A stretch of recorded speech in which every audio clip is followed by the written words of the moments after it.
జై శ్రీరామ్ అందరికీ హరే కృష్ణ. నేను చాలాసార్లు ఆలోచించుకునేవాడిని, దేవుడు ఎక్కడ ఉన్నాడు, దేవుడు ఎక్కడ ఉన్నాడు అంటే. చాలామందికి ఉన్న డౌట్ ఇది. కానీ నేనేమనుకున్నా అంటే, నాకు ఒక రోజు అనిపించింది, దేవుడు వేదాల్లో లేడు, ఉపనిషత్తుల్లో లేడు, ఓన్లీ గుడిలోనే లేడు, నీ మదిలో ఉన్నాడు.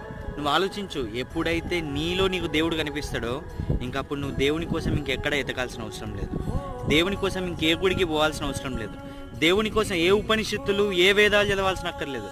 ఎందుకంటే ఏ వేదాలు చదివారు, ఏ ఉపనిషత్తులు చదివారు కాబట్టి పురాణంలో ఏమీ చదువురాని వాళ్ళకు కూడా దేవుడు సాక్షాత్కారం ఇచ్చాడు.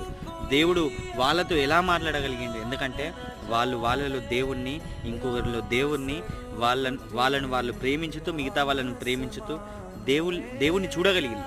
సో దేవుడు వాళ్ళని చూసిండు. సో నేనేమంటున్నా అంటే, the universal god is Shiva, Om.